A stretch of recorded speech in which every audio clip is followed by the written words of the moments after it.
Om Swastiastu. Assalamualaikum warahmatullahi wabarakatuh. Salam, nama budaya, dan salam sejahtera untuk kita semua. Pada kesempatan ini, kami dari kelompok 7 ingin mempresentasikan hasil kerja kelompok kami yang berjudul Analisis Perbandingan Variabel. Sebagai moderator, izinkan saya untuk membuka diskusi ini dengan perkenalan singkat terhadap anggota kelompok saya. Yang pertama, ada Zulfa Advan Aditya dengan NIM 01, lalu ada Riri Noviana dengan NIM 03, lalu ada Samuel Marcelo Putri Lolowang dengan NIM 06, kemudian Silviana C. Silaban dengan NIM 013, Ruth Adinda Sitindaun dengan NIM 016, saya sendiri Valentino Polo Uje dengan NIM 049.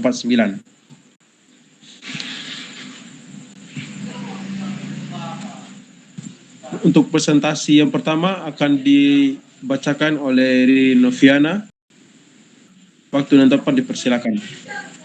Baik, terima kasih atas waktunya kalian. Di sini saya akan menjelaskan apa itu variabel. Ya, jadi variabel adalah setiap karakteristik, jumlah atau kuantitas yang dapat diukur atau dihitung. Variabel juga bisa disebut item data. Beberapa contoh variabel antara lain usia, jenis kelamin, dan pendapatan. Hal-hal tersebut disebut variabel karena nilainya dapat bervariasi antara unit data dalam suatu populasi dan dapat berubah nilainya dan dari waktu ke waktu. Terdapat beberapa jenis variabel yang akan dibahas, yaitu variabel bebas, variabel terikat, dan variabel terkendali. Mungkin itu saja dari saya kembalikan ke moderator.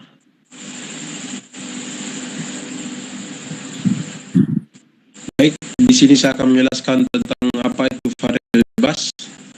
Variabel bebas adalah variabel yang nilainya mempengaruhi variabel lainnya, yaitu variabel terikat. Nah, variabel bebas ini dapat diubah atau dimanipulasi dalam penelitian. Kemudian, bisa di next slide. Kemudian, ada variabel terikat. Variabel terikat adalah variabel eksperimen yang nilainya tergantung dengan variabel bebas. Variabel ini diukur dari setiap perubahan yang dilakukan pada variabel bebas, karena nilainya tergantung pada setiap perlakuan variabel bebas, maka dinamakan variabel terikat. Nah, variabel terikat adalah variabel yang diukur atau diamati untuk melihat dampak dari variabel bebas tersebut. Baik, untuk selanjutnya akan dijelaskan oleh teman saya, Zulfa.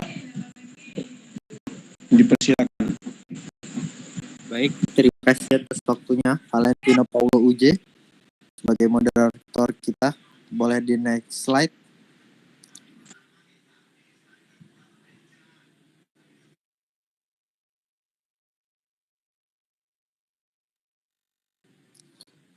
Apa itu variabel terkendali? Variabel terkendali adalah variabel-variabel yang diamati dan diukur dalam suatu penelitian atau eksperimen yang nilainya diatur, dikendalikan, atau dipilih oleh peneliti. Boleh di next.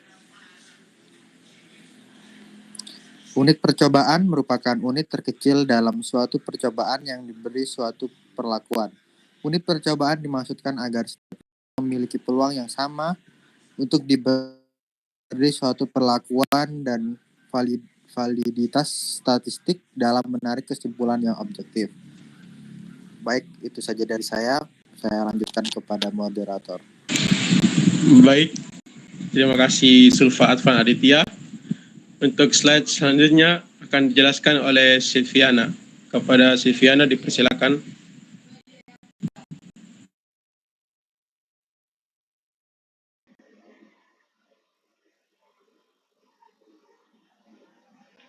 Oke, kemudian yaitu unit pengamatan, di mana unit pengamatan mengacu pada entitas atau objek yang diamati atau diukur untuk memperoleh data dalam studi tersebut.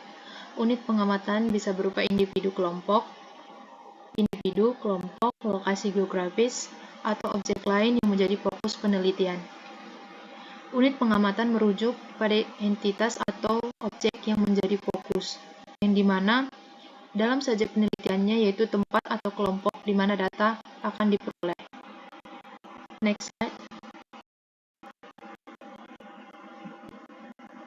Kemudian yaitu rancangan pengacakan unit percobaan, yang dimana dilakukan dengan cara urutan acak atau penataan acak dari unit percobaan dalam pencobaan. Hal ini dilakukan untuk agar setiap unit percobaan memiliki peluang yang sama untuk tiap perlakuan dan tidak ada unit percobaan yang lebih efektif dibandingkan unit lainnya, yang dimana rancangan pengacakan unit percobaan ini merupakan suatu metode yang digunakan dalam percobaan untuk memastikan bahwa setiap unit percobaan memiliki peluang yang sama untuk menerima suatu perlakuan. Rancangan pengacakan unit percobaan berguna untuk memastikan bahwa setiap unit percobaan memiliki peluang yang sama untuk menerima suatu perlakuan, sehingga hasil yang didapatkan lebih valid dan sesuai dengan keinginan peneliti. Saya kembalikan kepada moderator. Baik, terima kasih Silviana. Untuk slide selanjutnya akan dijelaskan oleh Adinda Sitindaun. Dipersilakan. Baik, terima kasih untuk moderator. Adapun jenis-jenis rancangan pengacakan unit percobaan yaitu terdiri dari dua, yaitu rancangan acak lengkap dan rancangan acak kelompok. Rancangan acak lengkap atau sering disebut RAL adalah metode yang paling sederhana di mana perlakuan diacak langsung ke unit percobaan tanpa melakukan pengacakan terpisah. Kemudian yaitu rancangan acak kelompok. Rancangan acak kelompok atau RAK merupakan metode yang lebih kompleks di mana unit percobaan menggunakan metode yang lebih kompleks di mana unit percobaan tersebut dibagi menjadi kelompok-kelompok. Dan rancangan acak lengkap maupun kelompok ini dapat dilakukan dengan bantuan sistem loteria atau undian, tabel bilangan acak, kalkulator, dan software komputer. Selanjutnya, rancangan perlakuan. Rancangan perlakuan dalam rancangan percobaan merupakan suatu rancangan mengenai bagaimana peluang-peluang yang dilakukan ditempatkan pada unit-unit percobaan. Terdiri dari faktor tunggal atau rancangan perlakuan dan rancangan berfaktor lebih dari satu atau rancangan berfaktor tunggal. Rancangan perlakuan merupakan bagian penting dalam perancangan percobaan yang bertujuan untuk mengatur suatu satuan-satuan percobaan dan mengatur perlakuan. Kemudian rancangan perlakuan dapat berupa perlakuan sederhana, yaitu faktor satu faktor dan perlakuan faktorial. Sekian dan saya lanjutkan. Saya kembalikan kepada moderator. Baik, terima kasih Adinda. Untuk slide selanjutnya akan dijelaskan oleh Samuel Marcelo. Pada Samuel Marcelo dipersilakan. Baik, terima kasih atas waktunya. Di sini saya akan menjelaskan apa itu pengulangan. Pengulangan dalam rancangan percobaan adalah proses yang dilakukan agar data yang diperoleh dapat diuji kembali dengan perlakuan yang sama unit-unit percobaan yang lain, dengan tujuan untuk menduga galat serta meningkatkan presisi kesimpulan. Pengulangan dilakukan agar data yang diperoleh dapat diuji kembali dengan perlakuan yang sama pada unit-unit percobaan yang lain. Nah, dengan menggunakan pengulangan ini, para peneliti dapat meningkatkan validitas dan reliabilitas pada hasil percobaan. Lalu selanjutnya saya akan menjelaskan contoh perbandingan variabel.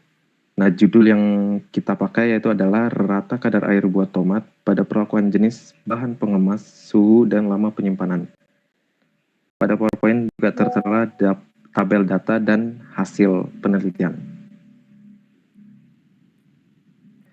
Nah, di sini saya akan menjelaskan rancangan penelitian pada judul tadi dengan menggunakan data-data pada tabel. Yang pertama yaitu variabel bebas. Variabel bebas pada tabel ini antara lain ada suhu, lama penyimpanan, serta bahan pengemas.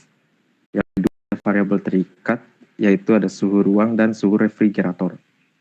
Dan yang ketiga ada variabel terkendali, yaitu hasil dari rata kadar air. Dan terakhir ada pengulangan yaitu dilakukan dengan 2 kali perbedaan waktu 5 serta 10 hari. Nah, selanjutnya ini saya akan menjelaskan unit percobaan. Unit percobaan pada rancangan yang tadi adalah suhu yang terbagi menjadi suhu ruang dan suhu refrigerator. Lalu ada lama penyimpanan, yaitu selama 5 hari dan 10 hari. Serta ada bahan pengemasan, yaitu plastik PP dan juga daun pisang. Dan yang terakhir yaitu unit pengamatan. Pada rancangan tersebut, yang diamati adalah rata kadar air pada buah tomat. Sekian yang dapat saya sampaikan, saya kembalikan kepada moderator. Baik, terima kasih. Nah, terakhir saya akan membacakan kesimpulan dari presentasi kami. Secara singkatnya, variabel adalah karakteristik yang dapat diukur atau dihitung, seperti usia, jenis kelamin, atau pendapatan. Terdapat beberapa jenis variabel, antara lain variabel bebas, variabel terikat, dan variabel terkendali. Unit percobaan dan unit pengamatan adalah konsep penting dalam rancangan percobaan yang digunakan untuk mengumpulkan data yang valid dan tepat dalam suatu penelitian. Pengacakan unit percobaan dilakukan dengan cara urutan acak atau penataan acak dari unit percobaan dalam percobaan. Pengacakan juga berperan dalam menentukan validitas kesimpulan. Baik, sekian dari presentasi kelompok kami. Kami ucapkan terima kasih.